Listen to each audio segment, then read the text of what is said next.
Assalamualaikum warahmatullahi wabarakatuh. Saya Anissa Indrawati, NPM 110218043. Di sini saya akan menjelaskan tentang analisis kelayakan penyaluran pembiayaan pada perbankan syariah. Yang pertama ada pembiayaan. Pembiayaan juga disebut dengan financing, yaitu pendanaan yang diberikan oleh salah satu pihak kepada pihak lain untuk mendukung investasi yang telah direncanakan, baik dilakukan sendiri maupun oleh lembaga. Dalam arti sempit, pembiayaan dipakai untuk mendefinisikan pendanaan yang dilakukan oleh lembaga pembiayaan seperti bank syariah kepada nasabah. Pembiayaan secara luas berarti pembelanjaan, yaitu pendanaan yang sering dilakukan untuk mendukung investasi yang telah direncanakan, baik dilakukan sendiri maupun dikerjakan oleh orang lain. Pembiayaan mengandung dua makna. Yang pertama, ada kerjasama antara lembaga dan nasabah. Lembaga sebagai pemilik modal dan nasabah sebagai fungsi untuk menghasilkan usahanya. Yang kedua, penyediaan uang atau tagihan yang dapat dipersamakan dengan itu berdasarkan persetujuan atau kesepakatan antara bank dan pihak lain yang mewajibkan pihak yang dibiayainya untuk mengembalikan uang atau tagihan setelah jangka waktu tertentu dengan imbalan atau bagi hasil. Ada prinsip, tujuan, dan fungsi pembiayaan. Yang pertama ada prinsip-prinsip pembiayaan, yaitu tidak ada transaksi keuangan berbasis bunga atau riba, pengerahan pajak religius atau pemberian sedekah dan zakat, pelarangan produksi barang dan jasa yang bertentangan dengan hukum Islam, penghindaran aktivitas ekonomi yang melibatkan maisir dan goror, dan terakhir ada penyediaan tafakul atau asuransi Islam. Yang kedua ada tujuan pembiayaan. Yang pertama ada peningkatan ekonomi umat. Kedua ada tersedianya dana bagi peningkatan usaha. Yang ketiga ada meningkatkan produktivitas. Yang keempat ada terjadinya distribusi pendapatan. Dan kelima ada membuka lapangan baru. Yang ketiga ada fungsi pembiayaan.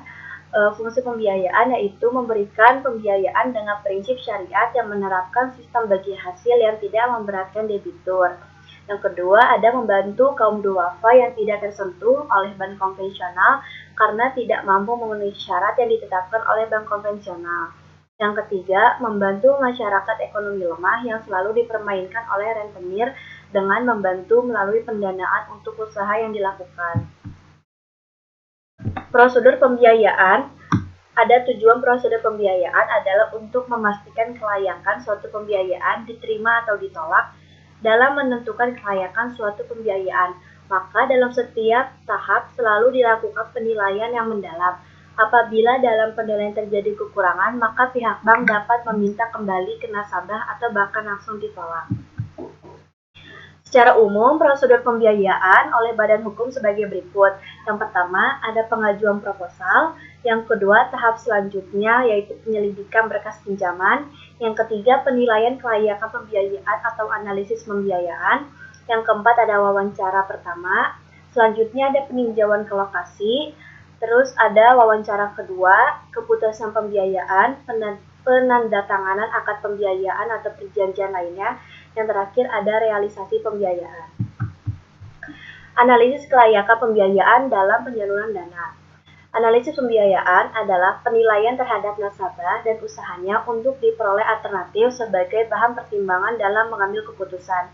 Tujuan analisis pembiayaan ini untuk melihat kondisi dan potensi perusahaan nasabah melalui penilaian-penilaian untuk mengetahui apakah usaha nasabah layak atau tidak dibiayai dengan diberikan pembiayaan.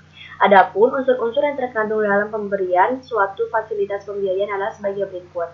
Yang pertama, ada kepercayaan, kedua kesepakatan, ketiga jangka waktu, keempat resiko, dan kelima ada balas jasa. Prinsip penilaian pembiayaan 5C. Yang pertama ada karakter. Karakter merupakan sifat atau watak seseorang dari orang-orang yang akan diberikan pembiayaan. Maka dari karakter seseorang tersebut benar-benar harus dipercaya. Yang kedua ada capacity.